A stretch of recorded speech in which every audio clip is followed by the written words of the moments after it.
हो गया। चलिए हम लोग शुरू करते हैं दरोगा और आने वाले महत्वपूर्ण एग्जामों के बारे में, जैसे दरोगा हो गया, बीपीएससी टीचर हो गया, या संभावित जितने भी महत्वपूर्ण प्रश्न बनेंगे उसको हम डील करते हैं। अभी डील कर रहे हैं हम लोग एडिटोरिया, जो 5000 क्वेश्चन का समग्र है, उसमें प्रैक्टिस सेट नंबर 14। ध्यान से सुनिएगा और आंसर आए तो बोलिएगा। प्रैक्टिस सेट नंबर 14 में पहला क्वेश्चन है, निम्नलिखित में से किसका नियुक्ति राष्ट्रपति द्वारा की जाती है? तो ध्यान दीजिएगा, राष्ट्रपति का पद लिया गया है ब्रिटेन से, ठीक है।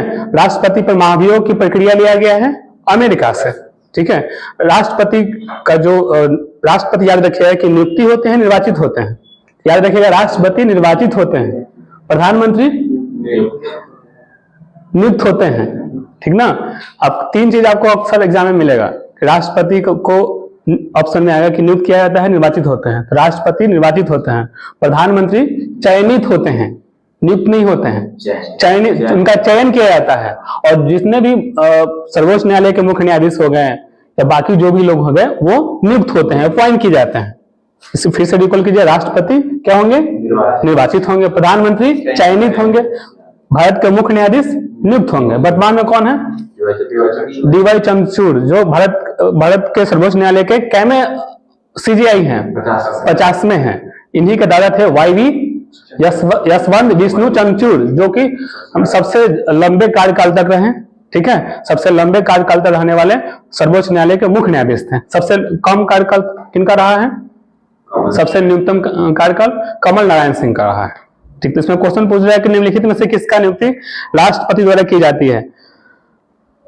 नीति आयोग के उपाध्यक्ष का नियुक्ति, वित्त आयोग का अध्यक्ष, प्रधानमंत्री के मुख्य सचिव और लोकसभा के अध्यक्ष। तो इसमें ध्यान दीजिएगा कि वित्त आयोग के अध्यक्ष का नियुक्ति किसके द्वारा? राष्ट्रपति के द्वारा की जाती है। और वर्तमान में याद रखिएगा कि नीति आयोग के उपाध्यक्ष कौन है? सुमन बेरी। नीति आयोग जो है एक कैसी संस्था है? योजना आयोग के जगह पे 1 जनवरी 2015 को लाया गया, ठीक है। और नीति आयोग एक संविधान उत्तर संस्था है, यानी गैर संवैधानिक संस्था है, ठीक है। वर्तमान में नीति आयोग के जो उपाध्यक्ष हैं सुमन बेरी हैं, और नीति आयोग के सीईओ हैं, नीति आयोग के सीईओ परमेश्वर अय्यर, याद है? परमेश्वर अय्यर। अगला क्वेश्चन है कि लोकसभा के अध्यक्ष को कैसे हटाया जा सकता है?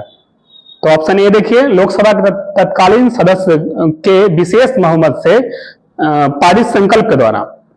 याद कीजिएगा, हमने बताया था कि लोकसभा अध्यक्ष एक ऐसा पद है जिसको स्पीकर कहा जाता है, वो शपथ नहीं लेता है, ठीक ना। लोकसभा अध्यक्ष जब भी कोई विवाद होगा तो संयुक्त अधिवेशन आहूत करेगा राष्ट्रपति, अनुच्छेद 108 के तहत मैंने बुलाएगा संयुक्त अधिवेशन को, और संयुक्त अधिवेशन की अध्यक्षता करेगा लोकसभा अध्यक्ष, आर्टिकल 118 के तहत बताया था हमने, इसमें याद रखिएगा।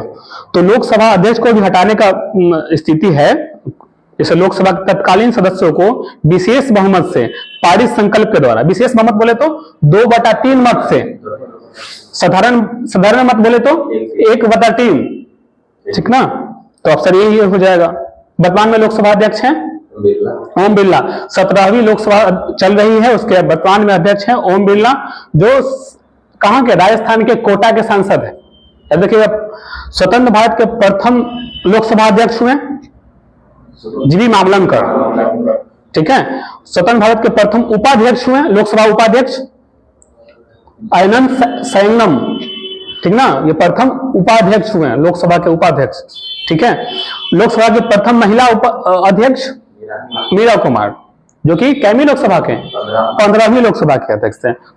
दूसरी महिला अध्यक्ष हुई सुमित्रा महाजन, कैमी लोकसभा 16वीं लोकसभा का, ठीक ना। याद कीजिएगा, हमने बताया था कि $100 ट्रिक है ना। संसद की चर्चा, संसद में हमारा भारतीय संसद के 3 अंग हैं, राज्यसभा, लोकसभा और राष्ट्रपति, ठीक ना। लेकिन मुख्य अंग पूछेगा तो राज्यसभा और लोकसभा, उसमें राष्ट्रपति नहीं आते हैं। हमने कहा कि संसद इंक्लूडिंग लोकसभा, राज्यसभा, राष्ट्रपति की चर्चा किस अनुच्छेद में? 79 में। राज्यसभा की चर्चा 80, लोकसभा की चर्चा 81। वर्तमान में जो नया संसद भवन बना है उसमें कुल कितने लोकसभा के सीट हैं? 888 888 और राज्यसभा की कितने सीट हैं? 384 384। तो कुल सीटों की संख्या कितनी हो गई? 1272। ठीक है। याद रखना कि हाल ही में नव निर्मित संसद भवन का निर्माण किया गया, किनके जयंती पर? वीर सावरकर के जयंती पर हाँ उद्घाटन किया गया। और इसका नींव कब पड़ा था? 10 दिसंबर 2020 को। उद्घाटन कब हुआ? 28 मई 2023 को। ठीक ना। उसमें एक है संगोल लाया गया है, संगोल के ऊपर क्या है? नंदी की प्रतिमा है। तो नंदी की प्रतिमा किसका प्रतीक है? न्याय का प्रतीक है। संगोल सत्ता हस्तांतरण का प्रतीक है। संगोल लिया गया है चोल वंश से। चोल वंश की खासियत था स्थानीय स्वशासन। चोल वंश के संस्थापक थे विजयालय। उन्होंने नर केसरी की उपाधि धारण किया। चोल वंश का चोल वंश का स्वतंत्र शासक हुआ नहीं, आदित्य प्रथम। सबसे प्रतापी शासक हुआ राजेंद्र प्रथम। और इसमें था राजराज प्रथम ने क्या किया था? राजराजेश्वर मंदिर का निर्माण करवाया था और अपना साम्राज्य श्रीलंका तक लेकर चला गया था। श्रीलंका के शासक था महिम पंचम, जो भाग जाता है श्रीलंका के दक्षिणी भाग में। ठीक ना, वहां जाकर शरण लेता है। और उसमें सबसे प्रतापी शासक हुआ राजेंद्र चोल। ठीक ना। उसमें चोल साम्राज्य ज्यादा डेवलप करता है, विकसित करता है। सबसे अंतिम चोल शासक हुए राजेंद्र तृतीय। ठीक है। कृष्ण तृतीय थे राष्ट्रकूट वंश।